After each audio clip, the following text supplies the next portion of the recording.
Captain Midnight. A few days ago, CBS announced that The Late Show with Stephen Colbert would be coming to an end in May of 2026, sending shockwaves throughout the TV industry and leading to a ton of controversy and questions. And I can understand the shock, honestly. According to Forbes, the show led the 11:35 p.m. time slot in total viewers in the second quarter of 2025. It was even the only late night show to see a viewership rise in the quarter. Now, granted, that was by 1%. Still, I can see how this came out of nowhere for a lot of people. And I will say, the fact that CBS is ending The Late Show itself, instead of just replacing the host or overhauling its format, even took me off guard. I do think it's signaling the imminent collapse of the late night American talk show. And it's that changing TV landscape that I'm really going to be focused on in this video. That being said, there is a real political dimension to this that I think has to be mentioned if I'm going to give a real overview of the situation. And if that's not your thing, like, believe me, I get it. I don't plan on becoming a political commentator anytime soon, but I will be talking about politics more than usual here while trying to keep things focused on the late night situation. So with all that being said, let's get into it.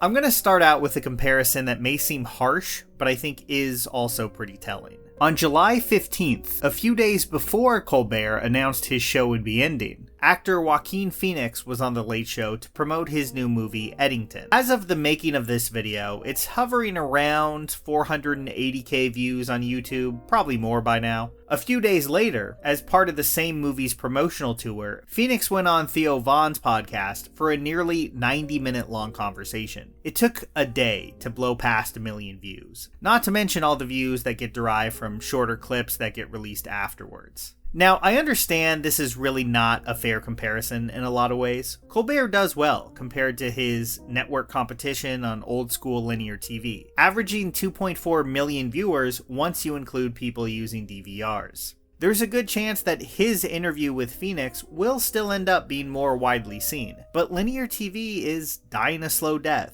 losing viewers little by little, which just is not the case online. Not to mention, well, obviously, one of these is just far, far more expensive to produce than the other. And that's because it's doing a lot more. The Late Show has sketches, monologue, out-of-studio segments, all for a show that runs Monday through Friday for most of the year. I know I'm going to sound harsh on the state of late night, but I'm still impressed by the old-school TV production style that allows them to pull off something like that.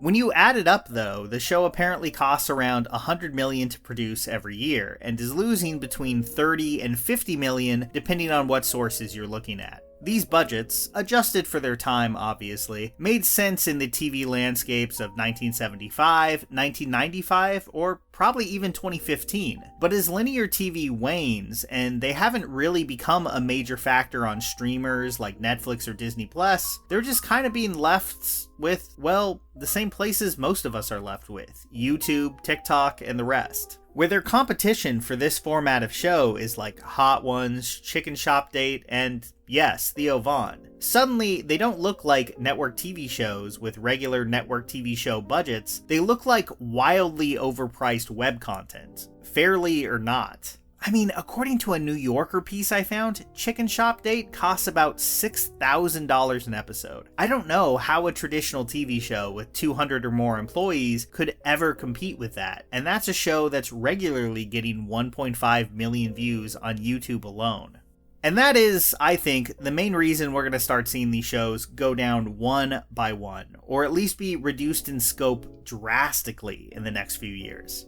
I mean, really, it had been happening already to less high-profile shows. James Corden stepped away from the desk in 2023, only to be replaced with the far less expensive After Midnight with Taylor Tomlinson, which, by the way, was produced by Colbert. That went for 2 seasons before Tomlinson left in March this year. And what did CBS replace it with? I mean, at first, nothing. It seemed like they were giving up original programming in that time slot altogether, which would have been kind of unheard of. Eventually in May, it was announced that the even cheaper Comics Unleashed, produced by another company, would fill the slot. But that brings up something else that should be kept in mind here. One element of late night shows that's always been so valuable to the networks is that they can be used as platforms to promote their new stuff. Like CBS had a hit with Tracker last year. So of course, they've brought the star, former Smallville actor Justin Hartley, to promote it on Colbert. It's a smart way to keep these shows in the conversation and let viewers know that they exist in the first place.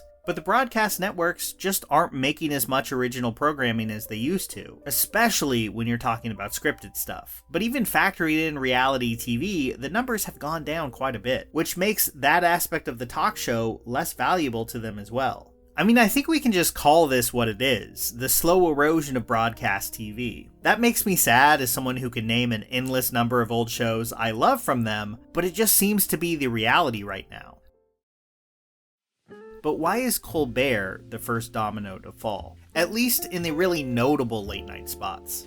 Well, there are simple factors that you could point to, like the fact that The Late Show has much fewer subscribers on YouTube than Kimmel or Fallon shows. But I think this is maybe the rare case where the more complicated answer is the correct one. So buckle up for a very HBO Succession explanation here. CBS and their parent company Paramount Global is basically controlled by the Redstone family, especially her, Sherry Redstone. It has been since around 2000. Sherry Redstone is in her 70s now and is looking to get out. So they're trying to sell control of CBS and Paramount, which includes tons of stuff like Nickelodeon, MTV, it's all a big mess now. But anyway, sell all that to fellow billionaire David Ellison's company, Skydance. You probably recognize Skydance's logo. They produced tons of stuff through the years, from Star Trek Into Darkness to Reacher, Top Gun Maverick. It's a massive deal in Hollywood, as you would expect. This is just speculation, but if you're CBS President George Cheeks and you want a shot at keeping your job, maybe you show that you're willing to make the big unpopular cuts that Skydance would likely want to make anyway. Prove that you're willing to fall on that grenade and be the guy who canned The Late Show. Again, I have zero inside information on this, but that does seem like a reading that feels reasonable to me.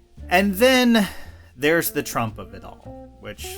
man, this is a lot less fun than ranking seasons of The Office, but alright, let's touch on this. There's an assumption going around in the media world that the billionaires here don't want Trump's FCC gumming up the deal and are doing everything they can to placate him, including settling a lawsuit he had against CBS's 60 Minutes for $16 million. Now, CBS denies that this was why they did that and called the Colbert cancellation purely financial, but many in the media are not buying it, including Colbert on his show. Now, do I personally think it's a factor? I mean, yeah, I do. I suspect that Colbert's show would have been canceled or underwent extreme budget cuts either way, but I do think this played a role in it getting the axe when it did. For one thing, Trump cares about TV coverage, like a lot. This is very well documented with him. He even took a victory lap on his app where he posted that he loved Colbert getting canceled and heard that Jimmy Kimmel would be next. So yeah, it would not surprise me if giving the president a perceived win now, in a very rough month where he's been racked with questions about a certain New York financier, could have been an attempt to curry some favor. There's a larger conversation to be had about this that goes far beyond the scope of late night TV, but these are just my opinions. I'm not going to pretend to be any sort of political analyst, so, take it for what it's worth. What I find really interesting though, like I mentioned earlier, is the choice to end The Late Show altogether. I mean, this is a media conglomerate that we're talking about here. There's nothing they love more than a well-known brand. So the choice to straight up just entirely end the thing did surprise me. There doesn't seem to be an attempt to rebrand it as a cheaper show more akin to a podcast, just nothing. I'd be really shocked if that ended up being the case for all these shows, because they just have so much name recognition that I think at least one of them will take a swing at it. As for Colbert himself, I think he'll probably be fine if he chooses to venture out on his own. And he does still have the show for almost a year. I feel like Conan O'Brien is actually doing way more notable work now than he was on TBS. And though CBS is a much bigger platform than TBS ever was, I could see Colbert doing something similar. And honestly, I'm hoping it's a lot better than what he's doing now. I think he's a solid interviewer, and I've always clicked on anything where he gets to talk about Lord of the Rings at length. But for me, his Late Show never reached the peaks of the Colbert Report, and I'd like to see him eventually recapture some of that, or just go in a fresh direction entirely. This is not the best circumstance, and honestly, as someone who has always loved and paid close attention to the TV industry, I don't relish the end of the late night show, even if I don't think they're in the best state right now. But at the end of the day, the writing on the wall is clear, and I would not at all be surprised if more continued to fold after this. Seth Meyers is, I think, the obvious one that could really struggle, considering the rest of the networks have just abandoned that later time slot he's in entirely. Now, that doesn't mean these guys have to disappear. Honestly, a lot of them would probably be better off unshackled from these old companies and the interests of the billionaires calling the shots at them. But it is the slow disappearance of an ecosystem that has fostered a lot of talent and provided a lot of steady behind-the-scenes jobs through the decades, and I am sad to see that go. I love TV, and I'm hoping there's still a place for what I love about it going forward. Oh, and speaking of television, we all know what it's like to think you can watch something on a streamer only to find out that it isn't even available in your region. No one likes it. It's a huge bummer, and that's where Proton VPN comes in. Take The Office. In the UK, that just got added to Disney+, which is definitely not the case in the US. With Proton VPN's 12,000 plus servers in over 110 countries, you can just pick the UK, and there you go. You're instantly watching Dinner Party or Casino Night. You might be worried about VPN slowing you down, but that's just not the case with Proton VPN. Their VPN accelerator tech and 10 gigabit servers mean you're watching in crisp 4K without buffering. And it works on everything beyond just your phone and laptop. We're talking smart TVs, Fire Sticks, you name it. You can set up custom profiles so it automatically connects to Disney Plus UK or whatever service you love.